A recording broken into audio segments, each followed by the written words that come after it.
Hi and welcome back to the Everyday Fitness and Wellbeing Podcast. Now in this episode I chat with Lauretta Johnnie of Full Figured Fitness. We take an emotional journey from being nearly 30 stone with 2 walking sticks to how she became the UK's plus size personal trainer. So expect a unique perspective on fatness and fitness. I hope you enjoy. Hi Lauretta, great to be able to speak to you again. It's been quite a busy few weeks since I met you. Media talk, a published study on being fat and fit. I'd like you to share your story with the listeners and we can talk about that study and being fat and fit and your experience. So yeah, welcome to the podcast. How are you? I'm very well, thank you. How are you? Good. So, Full Figure Fitness. What's all that about? When did it start? I actually had the idea many years ago. I qualified as a exercise to music instructor, and Full Figured Fitness was my project. All right. Okay. Yeah, my exam piece, and I wanted to teach people who were plus sized and overweight. This idea always stayed with me, and over the years, on a personal level, my weight increased. I believe I was an emotional eater. My weight increased. I was nearly 28 stones, and I found it really difficult to move and to walk, to stand up. I actually needed walking sticks to be mobile. Wow. I was at I really felt low. I don't know if the word is depressed. Maybe I was depressed at times, but I found myself staying in a lot and not going out a lot and just eating. And I had tried to go to exercise classes. That wasn't very successful. I was exhausted after the warm-up or, was injuring myself. I found sometimes the teacher was really patronising. Oh, if you can't do this, you don't have to do that, and she give the class one instruction and give me another, and it just was overwhelming. I couldn't do it. I just felt humiliated. I felt isolated. I was at home, and I said to myself, I do know how to exercise. I know how to look after myself, surely. And I started exercising at home and training myself. And I started very slowly and gently. I had no big goal, like I want to be a size 10. I just said, start taking better care of your body, get yourself fitter and healthier. Wow. I did, yeah. So it was, So I did things like squats, used a resistance band. I got some weight, but it was very gentle, very gentle. I made sure I did a really good warm-up. I bought myself a bike and I started cycling. Now I'm thinking about it. Honestly, I'd see my neighbour and I'd say, oh, bye. And they go, you're going bike riding? And I'd go up the road. And before they even got back into the house, I had returned. My bike ride. I was out for about 3.5 minutes. And I was exhausted, sweating hot, nervous, embarrassed, everything. The bike wobbled completely. And I came back and I did that until I could get up to about 5 minutes and then 10. Then I rode to the park and looked at the park and said, okay, I made it to the park, came back. It was slow, but I did it. Yeah, so I made slow changes. And in that time, I could feel my body changing. And as my body was changing slightly, getting fitter and stronger, it kind of resonated. Is that the word? With my whole life started changing. I said, okay, well, I'm going to start to eat differently. So I did it from that point of view, just wanting to be healthier and fitter. Wow. Okay, there's a lot there. That's inspirational. And I'm sure a lot of the listeners, whether it's themselves or family or friends, someone they know that has always been struggling, will take a lot of inspiration from that. But I want to go just a tiny bit deeper within some of what you said there.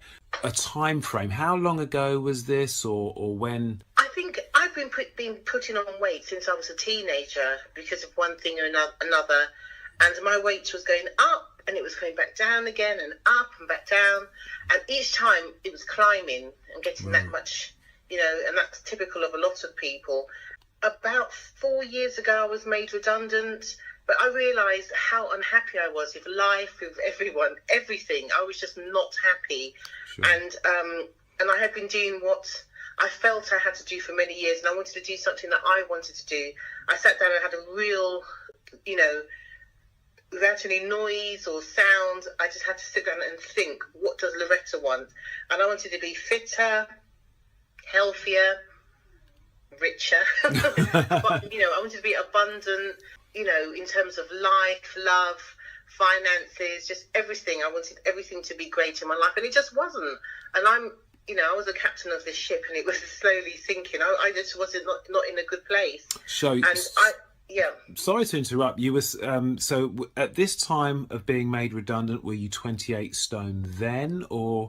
I was just under 28 stones. I was just under 28 stones. And so finding it difficult to leave the house, but still holding down a job? Yeah, that was hard. That was very hard. That was really, really hard. Then I found myself at home. I went to the job centre. I remember them saying, you need to get a job. And I said, I don't want to get a job. I don't want to get a job, one of these jobs. And she said, well, what do you want to do? And I said, I want to be a fitness instructor. And she, the shock registered on her face. She said, well, we can help you do that. She actually says, it was a bit emotional, she says, I remember when I first saw you, Lauretta, you walked into the job centre with 2 walking sticks. So that's quite, that's quite a scene, Yeah. I learned a lot about disability and how people treat people with a disability. It's quite bad still in this country. Not that I thought I had a disability. Yeah, so the idea had been there for maybe 15 years at that time before. I looked around for some courses and saw one for a gym instructor, and I rang a couple of friends. I had maybe about 24 hours, 40 hours to decide. And I said, oh, what do you think? I said, no, go for it, you can do it. So I applied, got in as a gym instructor. That was scary. I found it really hard. Yeah. And I was also embarrassed about my own personal health. I got myself some folding walking sticks. So I used to use walking sticks to get to college. When I got to near the gates, I'd fold them and put them in my bag and limp in. I used to take painkillers as well because I was in agony, my ankles, my body. So, and I did the course, and, I must have looked like I probably looked like the person who was less interested in the whole class. This is an assumption because, I was just thinking about the pain that I was in, gosh, how odd am I here? What am I doing here? Oh, my goodness. Crazy stuff. So it was difficult. It was really difficult. Now, going to college with walking sticks to do a fitness course. It's upsetting because... Sorry. It was so hard. It was really, really difficult. Look at me again. I'm a crybaby. It was really hard. It was hard. Even sitting on a train, you can't even fit in a seat. You're in agony all the time. So it's difficult. But when you're in that position, look at my face. when you're in that position, you realise, there's so many people in that position who can't make the first steps back into fitness. I don't know what to do. Every time you go and try and seek help, they say, oh, you have to lose weight. Oh, you have to lose about 15 stones. Oh, you have to lose 10 stones. Oh, you have to lose 5 stones. And that is what you call mission impossible. You're not going to do it. You're not going to do it. You, from where you're sitting, you can't see how you're going to do it. I spoke to somebody last week who said that they were really big and they've lost 12 stones. And I asked her how she'd done it. She said that basically she decided she was going to lose 10 stones in a year. And I said, I'm just not that person. You get people who just lose all the weight in a year. Yeah. I'm just not that person. And there's so many people I know who are not like that. And there's so many people I know who are like that. But I'm just not that person to say I'm going to lose 10 stones this year. For me, I'm not, it's a weird thing to say. But it's a real weird place to be in, where you're just almost detached from the rest of society because of the size that you are. It's really strange. Well, that's a very emotional story, and well, I applaud you for finding for finding something deep down, because it could have been so easy to. Yeah. There are so many obstacles traveling, like you say, when you can't even fit in a chair, and also then to go to a college. And I'm assuming, well, Lauretta, you're not in your 20s, so No. who else was on the course? Well, interestingly, the teachers were much older. They were older than me, and they were just slick professionals. They knew their stuff, and they weren't taking any rubbish from you. So if you said, "Oh, I feel this," they were like, "Right." You know, they can look at you and see what work you need to do, how you need to do this. You know, they were very good at corrective exercise. They were very good at just knowing people and knowing you and catching you out and pushing you. So they were excellent teachers and role models, I must admit. But they were lovely people. How did they, sorry to interrupt, but how on earth did they feel about training someone that fits the stereotype of the person that needs to be trained? So, you know... Okay.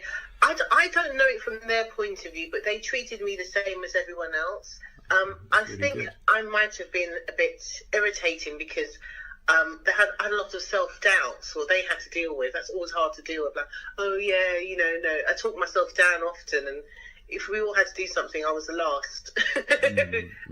Thinking I can hide, but most probably everyone watches the last person even more, as much as the first or something. So it was difficult, and I remember going and sizing up machines and saying, I'm not going to fit on that, and I'm not going to fit on that. And I'm going, so there was times when there was Lauretta next, and I was scared that I would embarrass myself getting on the machine. I could get on, but I couldn't necessarily get off the machines. So that was difficult. Like, once you locked yourself in, it was difficult to get like the leg press and so on.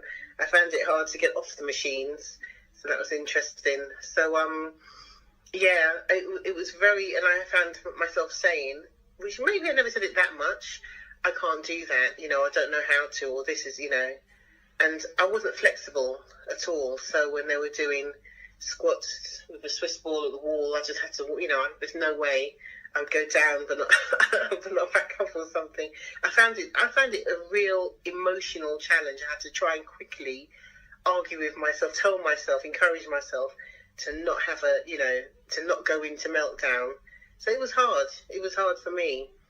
Lauretta, how on earth did you do that every day? How did you manage? I don't know. I'm not a drinking woman. I don't know how to do it. I don't know. As I'm talking about it, I'm feeling it. I'm getting emotional. I didn't realise it was difficult, because it wasn't just about the physical aspects. It was emotional. There's a mental health issue. There was it was holistic, but I went. I think my attendance was high as well. Well, it had to be, otherwise you got thrown out. So, Sure. And I can't remember, was it 1 or 2 days a week? It was, and all those long words, muscles and bones and attachments, and what are the different planes and the different, oh my goodness. It was hard. But I did it. You did it. That's the thing. You did it. And with all those obstacles and self-doubt, you still managed to turn up. Yeah. And do the work. I cried when I passed. It was so frustrating. I cried when I passed. It was hard. It was hysterical, actually. But I would have got fitter first. Okay. I would have got fitter first. But then again, if I had time, I probably wouldn't be here today as a personal trainer. I probably would have talked myself down. But I got to the stage where I was so big, I knew I would have medical intervention. I had seen programs where people were literally carried through the windows because they couldn't get out. I was growing too big to move, and something had to be done. And would you say that was your motivation, or I know a lot of... I think I had motivation from different sources, but that was a huge one. Yeah. That was a big one. Excuse the pun. Yes. So that was, I couldn't function on an everyday basis. I couldn't get to the fridge to overeat. I couldn't do, there's not, I couldn't get in and out of the bath properly. It was a big deal, Right. So it was very, very, very difficult. So you were doing that course for you? Yes, definitely. Really? And I wanted to be a personal trainer, and I had rang different colleges and actually begged them if I can just go straight in and do that. I knew that the gym course, I assumed the gym course would be difficult, gym instructor course, for me personally. And also, now I'm speaking to you, I've realised I didn't like gyms. Ah. I had that phobia about gyms, being a big person because of my bad experiences of gyms.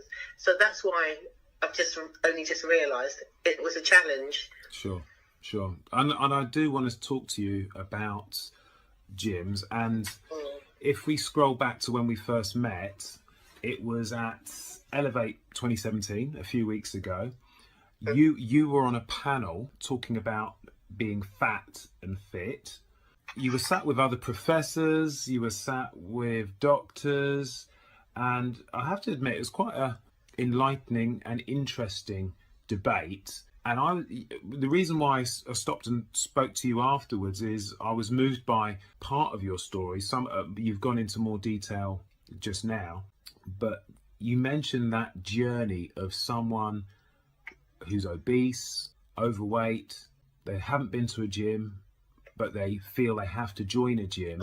And the journey from just going through reception, then going onto the machines, and feeling humiliated. And that's something you really highlighted, so many steps that a lot of folk don't actually realise. Perhaps you could enlighten us a little bit more about the gym journey. Oh my goodness. Well, that's a really good question, because let me tell you where it starts. It starts at home, Googling and looking around for someone to help you when you're big, and finding no one of the kind of thing you think is a kind of specialism in training big people, and there's nothing there. So you go to a everyday personal trainer, and so you end up looking at the possibility of going to an everyday personal trainer. You might have a conversation with them, and they might be preempting your goals. Weight loss, where you just want to get fit. Where you don't want to focus on something that has in the past been unobtainable. Another thing is, so it's just finding something that's suitable. Finding a gym you can get to perhaps discreetly, perhaps easily, depends on your own fitness, because sometimes getting to the gym in itself is an exercise routine. Wow. Yeah. So finding something. And here's another one, clothes. What are you going to wear to the gym? There's hardly any clothes out there for fat people. So you're wearing, some big old clothes. I went to a plus size men's shop and got men's t-shirts with leggings. I managed to get women's leggings. I got men's trainers because of my feet. I've got quite flat feet. I'm hyper flexible. So what can you wear? How are you going to get there? Is the person going to know what you're saying? This is from a restarter's point of view. I got to the gym. I think I became a member over the phone. Yeah, I joined up over the phone. This was a high quality gym. And, I got there and I just saw the turnstile and said, I can't get through the turnstile. I know I can't. So I stood there and I caught the receptionist's eye and just kind of pointed to the service gate. The other gate. Yeah. And she was yes, okay, all right. And I thought, oh God, make it worse. Just press the button and go. Just press and go. Oh my goodness. So I felt a bit flushed and a bit self-conscious, and then getting to the gym, oh my gosh, there was how many stairs. Would you want to lift? Running towards you to get there. I don't know, maybe that's my paranoia. It was a bit difficult. It was challenging. And so I got there, I was flushed, fed up, embarrassed, just needed to sit down. But people in there were friendly and were nice. Oh gosh, this is another experience. I was on a cross trainer. I was very tired. I was on a cross trainer, so I was doing let's call it fartlet training. Oh, just stopping and starting. It wasn't interval training, so I was stopping and starting whenever I could, and I was going hard, and then just taking my own time, and sometimes even pausing. And when I finished, I thought, let me do half an hour of this, and I did. When I finished, someone came skipping across to me, in slow motion, this muscly man, and I said, oh no, he isn't. And he came over and he's like, wow, I was just watching you. Oh my gosh. And he's got his fist up. Well done, Oh, well done. And he's putting his hands up for a high five. Oh, well done. I'm Steve, or whatever his name was. I'm a personal trainer here. There's anything you need. We just, he's got his 2 thumbs up telling me congratulations. I wanted to cuss him. I wanted to swear. Just and then put in the swear word, and the second word is off. Get lost, man. What do you want? Oh my gosh. And I thought maybe they do this to everyone. Of course they don't, Oh my goodness. I haven't mentioned this before. Someone said, oh, what's wrong with that? Really? Does everyone get a round of applause, when they leave the gym? Really? No, and that keeps happening to me. Leave me alone. Leave fat people alone when they come off their machines, please. The best of intentions, but obviously Not at all. Leave me alone. Leave me the heck alone. Yeah. So let's wow, quite a roller coaster of events, experience. Definitely. Just for the gym. So so I mean, it's very kind. I suppose it's kind and generous of him, but seriously, you can be. I get it, but not for me. So other options are usually classes, etc. But before I go into that and a little bit more about what you do, 4 years ago, you're 28 stone. You've been made redundant, feeling really low, knowing you had to do something. You made that journey through a lot of obstacles and emotion to finish that course. And when did that thought of deciding to start your own business, working with the obese client group? Well, it had to happen, as I mentioned earlier, many years before, right, when I qualified as a fitness instructor, and it was an idea I always had that was kind of dear to me. Is that the phrase? But I just didn't have the guts to do it. I didn't have the guts to do it. So I'd scribble things down. When I first qualified as an exercise and music instructor many years before. Oh, I see. Sorry, yes. So you qualified. Yeah, that was long before you went back to do the fitness instruction. I qualified maybe 15 years before, 10 years. I've forgotten the time scale. Sure. Many years before. Right. So it was in me, and plus I was also quite active and fit and so on, and it was something I always wanted to go back to. I see. You qualified as an exercise to music instructor. You were then teaching classes. You were quite fit. Okay, I wasn't teaching. I just had qualified, and I don't think I was that confident. And I was big then. I wasn't that big, right. And I don't think I was that confident. And I'd done a few workshops for people. They might have been having a community event or something. So I'd just done a few classes, which were popular. Yeah. The workshops themselves, lots of people came. I remember doing them, and it was fun. And you had a big ghetto blaster in those days. When you're really big, jumping up and down from one leg to another is not really an option. Sure. It's not really something that you can do easily. Deep down, there was always, there was always some fire there saying that this is something I want to do. But I just never had I don't know what it was. I wouldn't give myself the green flag to say, go. I was in the red flag saying, no, I'm not going to do this. And as I said before, I had to stop and say, what's holding me back in life? So whatever was holding me back, I wanted to stop doing all those things and started living the life that I desired, that I wanted for myself. And I wanted freedom of my own body and myself. I was trapped. I was sitting at home. I couldn't move a lot. And I could feel myself just almost shutting down slowly. And I wanted that to change. I see.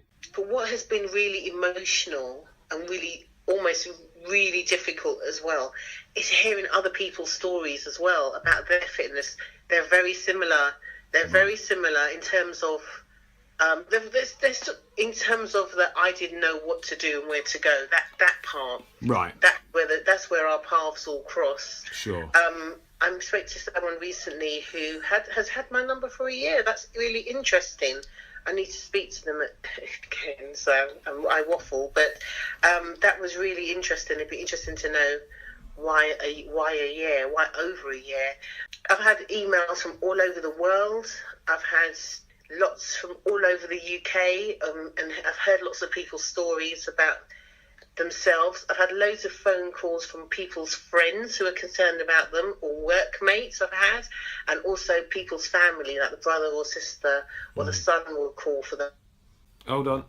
Yeah, sorry, we just cut out there. You were saying you're getting calls from all over the UK. I've had emails from all over the world. People concerned about their families. Yeah. I've had concerned family, relatives, friends, even workmates call. People have asked me to come and see people, and I said, well, I want the person to call me. It's got to come from them. It's got to come from them. Yeah. So there's no point. I can go there, I can take your money and train them and say, oh, sorry, they're not doing it, but the money's mine. That's not my style. So it's got to come. You don't have to do a big, I want to change my life. You don't have to have that moment, but it needs to come from you. Definitely. I think you've been in a unique position to fully understand and know what it takes. Like I said, I mean, the process, I was putting on weight. I got to a stage where I was moving less. I was less flexible, and I knew, and I could picture myself when I was, dancing and moving. I used to do gymnastics. I used to run. And I wasn't doing any of those things. It's really frustrating. And I hadn't lost the use of my legs. They were there. Oh my God. So it was that kind of, So emotionally I was, good grief. What's the word? I was not moving, or physically I wasn't moving, but I could. So this was maybe so this is something, maybe, I don't know, did I create this myself? So all that I've had to look at. I think, so the timeline was, it got to the point where I was unhappy with my job. I had left my job. I was unhappy with myself. I was seeing someone, I was unhappy with him. So I just was unhappy. And I knew something had to change, but I just never had that push to do it. But suddenly I just thought, I had to go to the job centre. In that moment, I said, no, I don't want a conventional job. I want to work for myself. I spoke to a friend. Her name is Laurie. She's a goal setting coach as well. So we had a powerful session as well, because I just couldn't tip myself over. So I just think from that, I just tell people, go for it. You've got nothing to lose. Yeah. You've got absolutely nothing to lose. Just go for it. It doesn't have to be a big fanfare. Just do it. Just do that one thing you've always wanted to do and see how quickly your life changes. A friend did a website. She put up a website for me, and I started tapping in Full Figured Fitness and so on. And she done a phenomenal job of the first website. Well, I liked it. They said it was a bit old school, but I liked it. And a week later, I'd say about 10 days later, I got a phone call from a national magazine, and they said, we want to do a story about you. Oh, wow. And that was nuts. And my friends were going, they were screaming. Oh my gosh, have you heard women scream? They were screaming like they were on fire. I mean, you're going to be famous. And no, I'm not going to be famous. I decided not to do the story because I think the next story, I think I told you, would have been, in the magazine, would have been, I married my dog. So I think it's one of those kind of funny magazines. And I just said, you know what, I'm not going to do this. And I really could have done, I really needed the money. I said, I'm not going to sell myself short, or neither am I going to sell this issue short. Does that make sense? Sure. It's going to be... Sure, yeah. I can't guarantee being represented well in the press. I'm not going to do it. And so everyone was like, I can't believe you turned that down. A national magazine, anything for clients. I said, yeah, but... I couldn't trust what they were going to write, and, everything I asked her, if I could see the copy before it goes to print, maybe we'll try. So those kind of answers No. And then, so I had qualified as a gym instructor. I think the website was up, the magazine call. I was trying to set up a class, but I was scared to death. I was completely shaking and scared. I went to a gym and I spoke to somebody, and basically he said, I can hire the room. I got some flies that were really bad when I'm looking at them because of flies together. And I think I was running out of money, time, everything. And then the phone rang one day, and maybe this is, and it was the BBC. And they said they wanted to do a documentary on me. And I just said, you're joking. At first I laughed. I think it was one of my friends. Shut up, what? You are the BBC. Well, it wasn't that. It was, he said, has nobody called Lauretta? Has anyone called? No, you haven't called her. Okay. And he said, excuse me, he said, yes, he's the BBC. You quickly realise it isn't your friend, even though I realised I didn't know many men anyway who spoke like he did. So I still thought it was someone making a joke. Yeah, and then he said he's going on holiday and he'll call me back, and he said bye, and I realised I didn't have a phone number or anything, and I was like, oh no, what if he doesn't call me? But he went away for a couple of weeks and he came back and he called me, and he oh wow, he filmed. So it was just crazy. And I was meant to be, when the day went live, I was meant to be on 2 or 3 different news bulletins that day in the evening news, but I think war broke out somewhere, so I wasn't. Oh no. So, okay, I was meant to be on lunchtime news, about 3 or 4 news throughout the day, and then I wasn't. I was like, and it was nice because people from the news, the people who worked there were saying, we would have loved to meet you, and everyone's talking about your story in the office. It was really interesting. I just never knew anything mattered. It's just crazy, honestly. I'm going on. No, not at all. Now, it'd be lovely to find that documentary. Is it still accessible? Oh yeah, I've got it. It's on the web. Okay. Yeah. Well, send me, and I'll put the links up for listeners to have a little look at that. That'd be great to see. They showed me riding the bike. Oh right. And someone said to me, Lauretta, the way you ride, I said, you can tell I can't ride a bike. I was really wobbling on it, but it's about trying. Yeah. I thought, okay, it's only 3 feet to the ground. If I fall, you don't want you to ride your bike. I said, I haven't ridden it in ages. It was, I was really scared, and I thought it was funny and exciting. I think after that I started cycling more, actually. So that's the BBC. Sorry to interrupt. So the BBC and the documentary went out. You've then got your website set up, but you were still the website, then the documentary. Oh, yeah, of course. And then did classes follow after that? Did you have the confidence? At the time I had a class. They filmed Watford, so I think I probably, in terms of timeline, I had a class in Fulham, and then I had a class in Watford.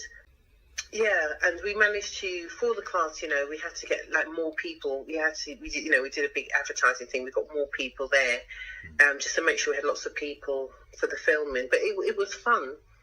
It was quite a big class anyway. But lots of people don't want to be filmed. A lot of big people don't want to be filmed, and that's another thing. I keep getting phone calls. Oh, can we come and film your class? Oh, we're coming on Tuesday. Oh, we're coming. No. People don't like it. That's the whole idea. They don't necessarily want to be. They don't want to necessarily not be seen, but they just, when in their own time. Yeah. So it is a bit difficult. Excuse me, but no, it's been awesome. Different things that have happened. I worked with this girl, Can. Yeah, with London Sport. And to be honest, it was something came up on Facebook. It was about 2 years ago now, literally to the day. There's a video that you showed us. I'll put the link up of that. There's it's called This London Girl Can. If you just Google that, it comes up. And that was awesome. That was an awesome kind of like a wave of excitement. And I spoke at a few of their events. It was good. It was just really interesting. And I saw other inspirational people. There's a charity. Can I name it? Yeah. A mile in her shoes, I think, about, and I think that it's to try and encourage women, I think, to walk, and I think they give them fitness equipment. It's just phenomenal. I think they give them clothes and equipment, and there's, I met those people. It's called another group called We Move, empowering. It was all mainly about women. I teach men and women. Mm-hmm. We Move, which is encouraging young girls to express themselves through dance and music. Just really beautiful stuff. And a broccoli Nordic walking. I think they said crazy women with sticks, they describe themselves as. Yeah, sure. I've got a qualification of that myself, actually. Yes. How interesting. That's so interesting. So I met some amazing people and with stories, and I couldn't believe that fitness was it's more than a gym, more than a slam ball, more than push-ups and squats. It was, it had such an impact on people's lives and can be used as a tool to really empower and develop them, and get them fitter and healthier. It was so interesting. Sure. It's been fascinating listening to your story. I almost don't want to bother with the other questions I've got written down here. But let's fire them off really quickly. Fat and fit, this whole debate. What's your take on it in maybe a couple of sentences or longer? It is. Okay, there's a big debate currently. Can you be fat and fit? I am not a scientist, but I'm quite good at research. I'm interested in, always been a bit of a researcher. But from what I can see, what I've seen, and I've spoken to some professors and scientists and so on, you can be fat and fit. You can be fat and metabolically fit. That is good cardiovascular fitness, your blood pressure, heart rate, BMI, your cholesterol levels, your blood sugar. So these are the things that you can look at, and if you've got good readings on all of them, you can be overweight and metabolically fit. Any combination of these, which are where the numbers are not, healthy or normal, means that you're prone to disease and illness. So. But the conclusion is you can be fat and fit, but whether you're fat and healthy is another question. And I think people get them confused when they say you can't be fat and fit. But also having more fat on you means you are predisposed to have certain health conditions, diabetes, heart disease, things like that, So I believe, this is an opinion, you can be fat and fit, but it doesn't mean you're healthy. So we should be striving for health. And I think we should be striving for health as opposed to a size 10 or a size 8 or something, or size 12. We should be looking at getting ourselves to our optimum health. Indeed. So, and also research has concluded that a metabolically fit overweight person is as healthy as a metabolically fit person of a healthy weight. So people forget you can be slim or skinny and unhealthy, and people, forget about that. They just focus on the obesity. I think it's important that we send messages to people who are big about weight and health. I think we've got to keep it positive and let them know that they can get themselves to a much healthier place. Right. So we've got to be careful not to use any negative, use this as a tool to beat people with. We've got to use it in a positive way. Yeah. Sure.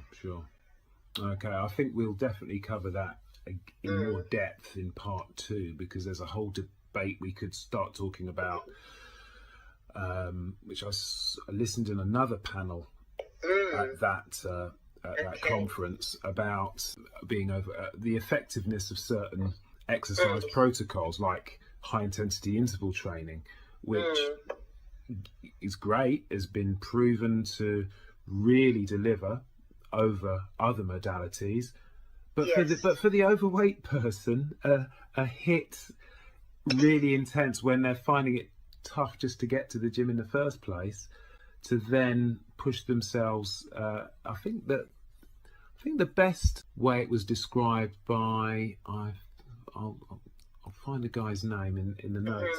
In what he was saying in a nutshell, whether the body's capable of doing it.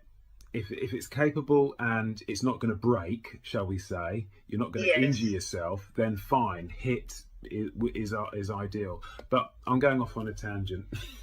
Oh no, actually I found that really interesting because I did some work with a personal trainer, and wow, I learned a lot and he learned a lot. I think he learned a little, but he I can't remember what it was called, but the training was for 8 minutes and you do short bursts. 8 minutes, or it could be Tabata. Tabata. Yeah. All I know is, give me some ice for my feet. It was really, in the moment, because you're like so enthusiastic and you do it. But after, I was in agony. I was in pain. In fact, I actually damaged my heel, and I think people want to what's the word? What's that program where they try and get fat people slim? Oh, Biggest Loser. People want a Biggest Loser, everyone. Oh, I see. Some people want a Biggest Loser, fat people. It's not going to work. You're going to kill them on the, and it's very off-putting. I was sore all over. None of my clients feel like that. They feel really, they feel empowered and really excited. And sometimes I say, oh, I was a little bit sore the next day. But within about 2 or 3 weeks, I lied, within about 3 or 4 weeks, you can actually visibly see a difference of them. And they haven't had to kill themselves doing it. There's no need. Sure. There is not necessarily a need. I don't know. I've tried it, and I was injured, and that's the first time I was injured. And that's enough through exercise. Yeah, no. And there's enough to put off many a person. Yeah. If they're fit enough, then yes, do it. But sure. What would you suggest, given that a lot of overweight and obese people, or plus size, etc., they're not gym bunnies or desire to be a gym bunny, but what would you suggest for someone in that position, how to get started, or what tips? Okay. Well, first, as you and I both know as personal trainers, you need to get clearance from your GP. So speak to your doctor, let them know. You don't have to necessarily make an appointment. They may speak to you on the phone. I don't know what your surgery is like. So get clearance. You may need to be assessed by them. So just check, to check your blood pressure and so on. Like a little MOT sort of thing. Yeah, definitely. And get the all clear. And they may say, well, just be careful. They might give you some tips. For me, I make sure that my clients warm up really well. And that they exercise all their major muscle groups, and we walk on the frontal plane. So they have to do, basically, for someone who's listening, you walk. Picture yourself walking, and your muscles working in that way. But we need to swing our arms to the side and behind us and above us. So we have to make sure that we completely warm up our muscles so that we move our arms and limbs in different directions, arms and legs, neck and whole body. For me, because I was told I was like morbidly or super morbidly or obese, I had to start small. Don't go too hard. Just don't go too hard. Different exercises: walking, a brisk walk, run. That's the progress, perhaps. Cycling. So these are non-weight bearing exercises. Cycling, swimming, or a cross-trainer if you're at the gym. You can do You can use a Swiss ball to sit on and exercise. You don't have to necessarily stand initially, so you can use a Swiss ball or a chair. I use resistance bands with my clients and myself. That helps so much. Yeah, so if we're talking exercising from home, for me, I had a resistance band. I got some weights. I got myself a mat. I exercised on the chair. I walked on the spot. You can get a little bouncer, trampoline, and you can jog on that, depending on the make. If you get the PT bouncer, you can be up to 24 stones and use that trampoline. So just check the weights. You can do things like go for a walk with your friends, go and walk the dog, things like that. You can make walking part of your social life. I know it's difficult, but you can do that. In terms of exercises, you can do things like marching on the spot or knee taps, butt kicks and side steps.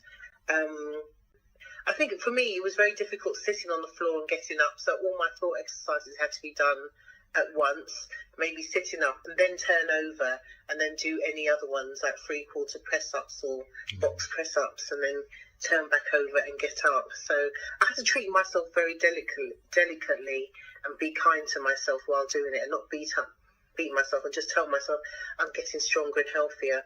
Body weight exercises are good, but of course we weigh a lot.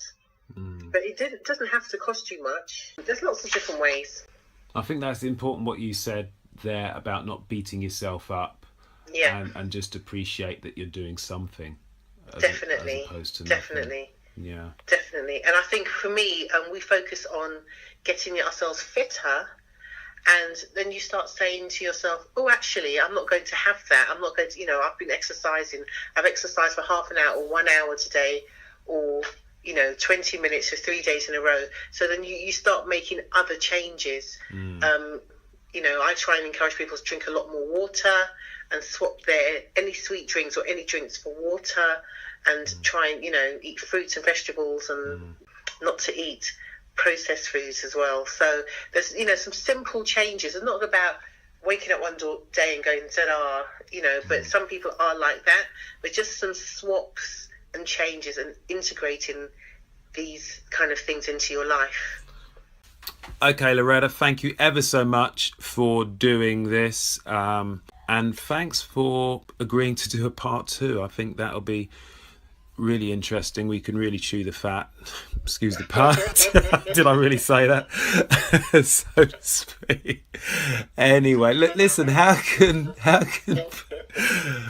folk get in contact with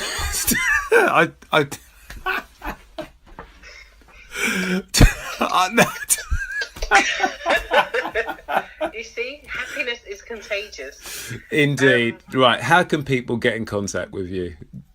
They can check out my website, which is www.fullfiguredfitness.co.uk. FULLFIGURED fitness.co.uk. Do you want my number? What about Twitter, Facebook, Instagram, any of those social media, or certainly a Facebook page? Facebook is fullfiguredfitness.co.uk. My Instagram, which is brand new, is fullfiguredfitness.co.uk. And for now, my Twitter is plus-sized coach or plus-size coach. I'm not sure. I'll find that for you. Excellent. Okay. Thank you again. Until next time. Okay. You're more than welcome, and thank you. Cheers. Hope you enjoyed that, and thanks for listening. Catch up next time.